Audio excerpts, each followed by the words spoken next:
Hello and welcome back. Thanks for subscribing or clicking on my face. It's a hairy face. So I wanted to click on, I don't know. I'm not sure people click on it. So you must be a subscriber. And if so, I love you. This is 40 for 40 because I'm turning 40 this year and I'm celebrating with 40 of my favorite films of all time. Not necessarily the best, although some of these you might make the case for that they are among the best of all time. Today's film, we might be able to make that case. I don't think people are going to fight me on this as much as maybe some of my other choices, but this is up there for me, and it's The Departed. It's on Netflix, at least for a few more. I'm sorry, I'm doing this like right at the end of June, and I noticed when I saw The Departed, I didn't know it was leaving, and then I clicked on The Departed, and it says leaving July 1st. I don't know when this review is going to post, so you may have to wait for it to come back around. It's not really going to help you find, but if you happen to watch this and you're just immediately you want to watch Departed and it's not July 1st yet, get on it. Get up on it right immediately. Please just jump into The Departed. Yeah, I love this film. I do. It's one of my favorite Scorsese movies. It's like top three Scorsese for me. I actually really like top two. I would say for Scorsese, it's between this and Goodfellas. I like the two films, and this was right there. It was in my face and had audio description. So of course I watched it. Of course, this is the one where he finally got the Oscar for Best Director, and it's also how Mark Wahlberg got his Oscar nomination. He is actually really good in this, so it has a fantastic cast, just absolutely terrific cast. And every time I rewatch the film, I always find like I'm finding new elements to it. It's Matt Damon, Leonardo DiCaprio, Mark Wahlberg, Jack Nicholson, Martin Sheen, Alec Baldwin. You even got people popping up in smaller roles, like Ray Winstone is in this in a slightly smaller role. Anthony Anderson, James Badge Dale, Vera Farmiga obviously is in this, sort of, just because they were like, we should probably have a woman in this film. Like, I think a woman would. It's a lot of dudes, so I think they were a female character. Yeah, it's one of my favorites, and I think for those who don't know, it's a remake of a film called Infernal Affairs, which I actually have not seen, so I don't know how close to the source material they stick. But I'm gonna guess that since this is a English language adaptation, that there are some, at least cultural changes. This film leans very Irish. I'm gonna guess that there wasn't like an Asian film that leaned heavily Irish, and it's tough to kind of figure out who the lead is. It kind of feels like Matt Damon's the lead, but then DiCaprio has a solid amount of screen time, and really Jack Nicholson has a solid amount of screen time. It kind of bounces all around. So at the end of the day, I would actually maybe make the case for, not having just seen it again for, I don't know, the fourth or fifth time, that Matt Damon's probably the lead here. I think you get to kind of see him from a kid going into an adult, and for those who haven't seen the end of the movie, his character makes it pretty far in the film. He's right there at the end, I should say. So yeah, all about his rise and him investigating, and it's about crime and deception and moles, rats. The final shot in the film is just great because it's audio described, is of a rat, and the whole thing has been about them searching for a rat in this, both in the crime family and then also within their own PD, that's investigating this crime family, which is led by Jack Nicholson. So on the cop side, you've got pretty much the rest of the cast: Mark Wahlberg, Matt Damon, Martin Sheen, Alec Baldwin, and DiCaprio are all on some level cops, and Anthony Anderson and James Badgedale, so are all cops. And then on the other side, you got Jack Nicholson, Ray Winstone, and some other people that are part of the mafia type mob, the mob, Irish Boston mob. And Vera Farmiga is sort of trapped in the middle because she's this psychiatrist that is dating Matt Damon, but also hanging out a lot with Leonardo DiCaprio. Like he was supposed to be her patient, but then they just kind of started hanging out, and maybe more. You're gonna have to watch it to find out. Maybe more. Maybe there's it turns into a rom-com, and you don't know because you haven't seen it, obviously. It's a great film, and it's full of great performances. And I when I get to redo the Emmys, the Oscars for 2006, and I get to show you my love and support for this film, you will see it well supported.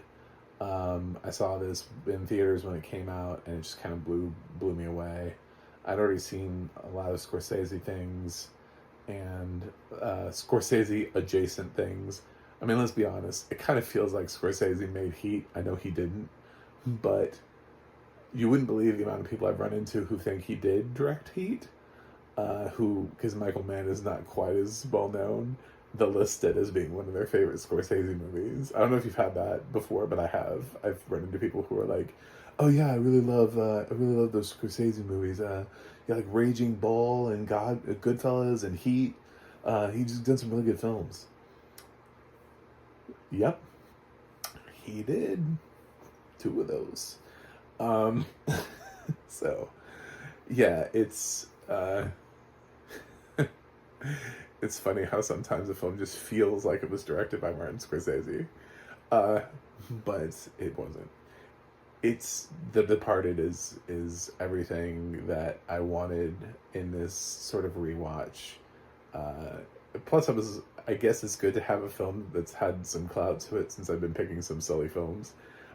It's good to have a film that's got the Oscars on it, and even if for some reason, people are always like, "Oh, this is a lesser Scorsese film," and I was like, I mean, that's all how you feel about Scorsese. I think like The Aviator is a lesser Scorsese film. I wasn't a fan of The Aviator. I think it's long, so it just depends on your own personal taste. But it does seem like we can all agree that Goodfellas was a great film. So that seems to be the one unifying thing about Scorsese is everybody's like, "Oh yeah, Goodfellas."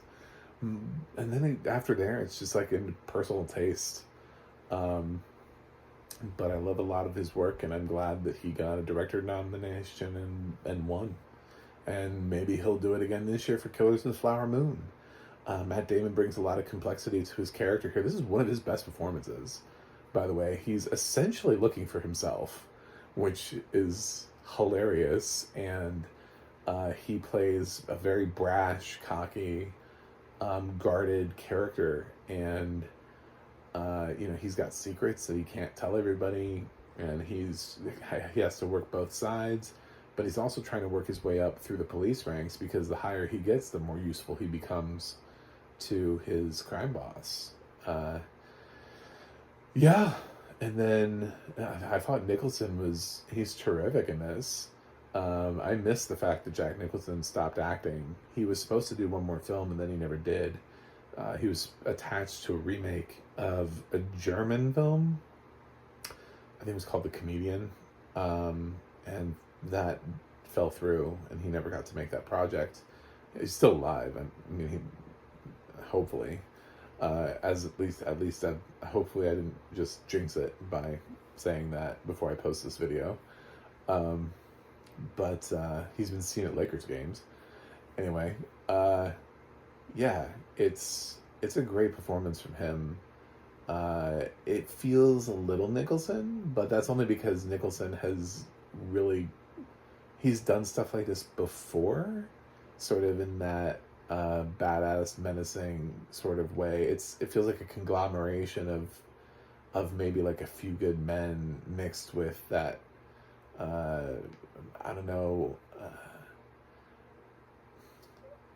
Chinatown, One Flew Over the Cuckoo's Nest, stuff that he had in his earlier days, where he just wasn't afraid, you know.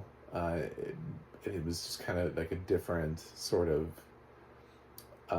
leadership type thing that he was taking on in those roles, and then you also see it later on in life in A Few Good Men. It feels like adjacent to that, but it's like the crime boss version of that. So it's a really good performance. I thought Martin Sheen was really good in this, and Mark Wahlberg was really good in this. Surprisingly so. He's I know he's just playing like a Boston cop, and some people are like, this is really... But if you look at Mark Wahlberg's body of work, yeah, this really is actually a good Mark Wahlberg performance. I know in 2006, we hadn't had a whole lot of Mark Wahlberg performances to necessarily look at and be like, well, how does this stack up to everything? It was pretty much like, is this better than Boogie Nights? Yes or no? Yeah, we just hadn't seen enough from Wahlberg. But now that we've seen, I think, a lot from Wahlberg, I think this still holds up as being his best performance. So, if you haven't seen The Departed, I thought the audio description was really good.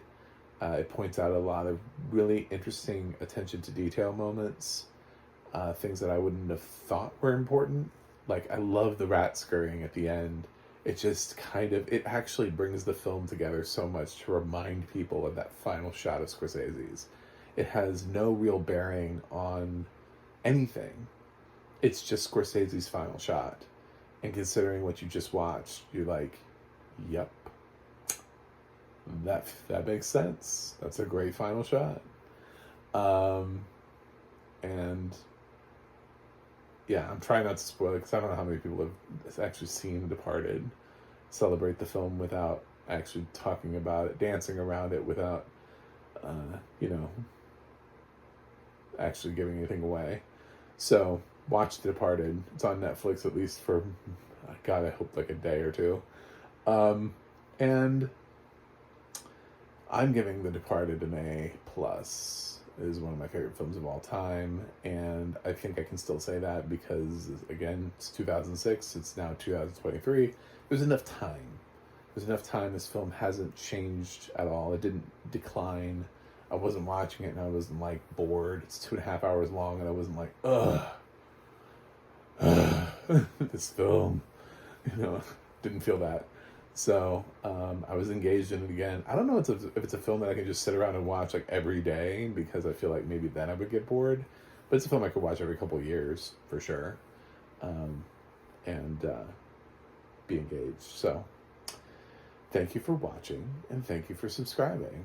I will review something else for you guys. I think this is my 12th or 13th 40 something like that. So I've got a ways to go to get to 40 this year.